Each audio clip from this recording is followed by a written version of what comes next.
What's going on, guys? So we got some pretty big news about the 6-star soul for Mithala. Now, in-game, we can see that the Titan event starts, but we don't know what soul it's for.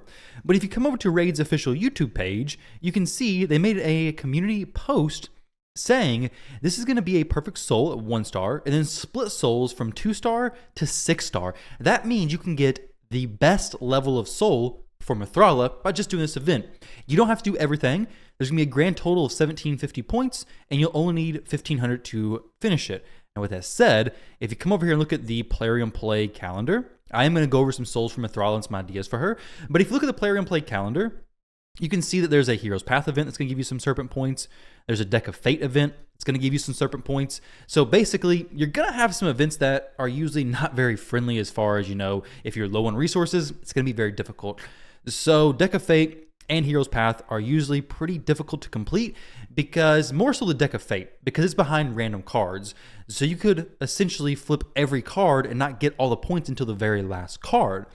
So with that said, this event probably going to be it could be a summoning event. It could be a champion chase plus a soulstone event. We haven't had a soulstone event in a little while, I feel like, so it could be that. It could be a whole variety of different things, but it's probably not going to be that easy. You can probably count on champion training, that's what I'm going to assume, but then again, maybe there's not. I mean, there's champion training right here running for a few days, so maybe this is going to be something completely different. Maybe it's dungeon divers. Who knows what it's going to be, but when it releases, I'll try to do a video on how you can efficiently finish that out. And the Hero's Path event, that's where you go down the paths, find the efficient option, and go to that one. So we don't know how we're going to get the points for this either just yet, unfortunately. We'll know more information in the next few days, but this Serpent Path event the Serpent, what is it called? Serpent Titan event is going to be demanding. Like, you're going to have to be aware and alert and paying attention to make sure you finish everything. Now, you don't have to get every single event finished. You only need 1,500 points to claim all the prizes, which the 6-star soul will be the very last prize. And then there's going to be 1750 total available. But it's going to include things like the path events, the Deck of Fate, everything's going to be included. So these events aren't going to be the most free-to-play, unprepared friendly. You could get it if you're free-to-play. You just have to have stuff saved up. Now, alongside her soul, you're also going to be able to get rank 6 legendary protection artifacts. Pretty cool. I would prefer accessories, but that's okay. 1 mythical skill tome. Nothing to really be super excited about there. A primal shard, and then awakening sundries and more. I don't know what that is. Awakening sundries? I don't know what that means. What is that? And more. Maybe it's the souls from her. Either way, who knows what it is. But when it comes to Mithala, let's take a look at what kind of blessings you would use for her. So my current blessing on Mithala is Faultless Defense. Now, if you have a 1-star blessing, this is actually pretty good if you're using her in Fire Knight. So what it does is she places increased defense, and then whenever the Fire Knight hits, all the champions that have increased defense that get hit on their max HP or their HP, so no shields, nothing like that, as long as it hits their HP, they're going to reflect a hit back to the Fire Knight. So now instead of having the 20 stacks or whatever the Fire Knight has of its shield, it's going to have 15 stacks because you're going to have 5 champions all getting hit. So reflecting the damage. Now, if you're looking at a higher tier blessing, well, even if you go to the 5-star soul for Mithala, you're going to get an extra 75 resistance and an extra 75 accuracy. Now, when you look at her passive, it converts her accuracy into her resistance. So now you're essentially getting an extra 150 resistance, an extra 75 accuracy at the end of her passive and everything, which is pretty crazy. So the 5-star soul, very beneficial for Mithala. Polymorph is not really something great for her because if you think about it, she's not going to get debuffs placed on her very often. So the chances of her polymorphing isn't going to be as high. So a 6-star polymorph, while it seems enticing, she's not going to get debuffs placed anyway, so she's not going to be placing polymorphs on the enemy. Now, a 6-star Brimstone for PvP content, for Hydra, sorry, not PvP, for PvE content, for Hydra, we may be talking here because this is a 100% chance of placing, so it can't be resisted. We could use it against Amius. You could use it against all different types of enemies, but it's guaranteed and protected. Protected is huge, absolutely helpful, because that means like against the Head of Decay and Hydra, it won't be cleansed. It's guaranteed to place. There's many different areas in the game where having a guaranteed smite is beneficial. You could do some solo content with that as well. Mithala is a very solid solo champion because she has, or even duo champion, she doesn't have the fastest wave clears, but if you could get a 6-star soul Mithala to the boss, to the dragon, she can handle it.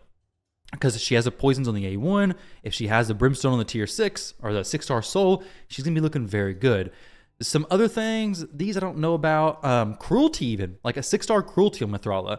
I know it doesn't seem like the most flashy, but her A2 is AoE skill. She has a relatively low cooldown on it. And if you don't have a high ranking Cruelty, then she's going to be decreasing the defense of bosses up to 20%, which is pretty huge. So we have several different options for Mithala that we could run. Could even run Temporal Chains. But personally, I think I'd be leaning towards Cruelty or Brimstone, possibly. You're still getting all the accuracy resistance boosts. You're also going to be getting the extra 15 speed, which, if you're using Mithala to counter some bomb teams, the speed is fantastic because now you can go before your other champions. You're not going to be have any bombs placed on you, especially not at 6-star, even less likely, and you can just cleanse those bombs before any of your allies get a turn, and hopefully before they do like some lockouts or anything like that. So this makes building Mithala much easier. The extra 150 accuracy, the extra 75 resistance, 150 resistance, extra 75 accuracy, makes her build much easier. Honestly, I probably will change her up because I despise bombs, guys. I despise bombs with everything in me. So having her be able to have that much more resistance, that much easier to build, I may have to bring her out and actually get her into some content because of having her 6-star soul. The 6-star soul, even the 5-star, say I get busy and I miss the 6-star soul, that's okay because the stat bonuses that you get, not even including the extra HP and defense, but the stat bonus you get from everything else is incredible. I honestly love that Plarium doing the 6-star soul thing from these events because everyone in the past has been 5-star souls and then you have to grind for a 6-star soul. The grind for a 6-star soul is terribly long. It takes so long. I got 201 of these. I need 300 of the greater essence to actually purchase a 6-star soul. The 5-star version is 100. So in total, I need 400 greater essence to actually purchase the 5 and 6-star soul. So you are saving so much time by just getting this Mithala soul from this event. And Mithala is a champion we're all going to have. She's beneficial to everybody's account. Majority of players are going to be able to use her in Hydra. And if not there, you can definitely use her in PvP. Awesome hero. Incredible that she's being offered. And I think if you can go for her, you definitely should. And I really think that in the future, the 6-star soul is an awesome thing to offer everybody. Though the Armand soul being a 6-star may have been more of a nuisance than anything because 6-star Armands is even crazier than 5-star. But still, I would have loved a 6-star soul for him. Extra 15 speed. Whew, it'd be crazy. 300, it would have been like 358. Pretty fast. Pretty fast dude with 700 accuracy, basically. 679. We'll just round up to 700. Either way, guys, let me know what you're doing. Let me know if you're going to be going for this Mithala soul. I definitely plan to do it. I will get some videos out as soon as the events go live and how to best approach them and how you can plan for some success. So, guys, thank you all for watching. Best of luck in your CVC. It's not personal rewards, so if you lose, you lose. If you win, you win. Sweet. Either way, guys, thank you all for watching. Appreciate you all, and I'll catch you in the next one.